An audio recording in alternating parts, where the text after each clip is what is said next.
Tonight in Detroit 2020, more unique reporting from our 7 Blocks project. We've assigned 7 anchors to each learn about, then report from one of the 7 Detroit City Council districts. Tonight, Vic Faust takes you to Council District 5 and introduces you to one of, if not the most, unique residents. Piles and piles of junk. Most of the stuff I would take would be the stuff that scrappers didn't take. This is a tennis ball that's covered in stalagmite. These are growing in abandoned buildings.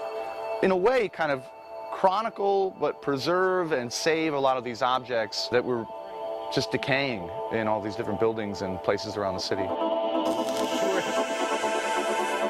Norman Rockwell said, "One man's trash is another man's treasure." That proverb certainly fits for Detroit artist Scott Hockey.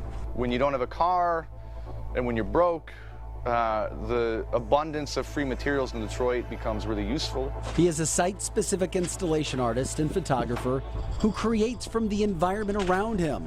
What many people can see as blight, he sees as beautiful. I'm almost 40 years old, and the only Detroit I've ever known is this, or even more of this. You know, what people would consider to be worse than this.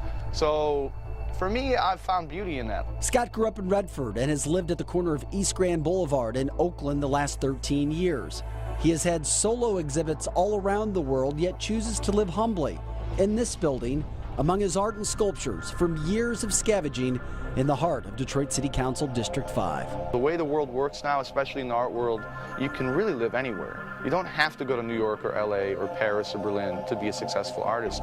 I'm getting exhibitions in those places, but I can still make Detroit my home base. The 39-year-old says you don't need an artist's eye to see what's happening in what is historically referred to as the North End. In the last 13 years since I've been here, the transformation within the city of Detroit is one thing, but in my neighborhood it's been crazy how much has changed. Positive, negative? Totally positive. You can see Hocking's eye-opening art transformations at the Susan Hilberry Gallery in Ferndale. He's also been hired to showcase his Detroit surroundings at a big show in France. I think for a long time the North End neighborhood was considered to be a kind of blight-ridden, somewhat dangerous part of the neighborhood, part of the city.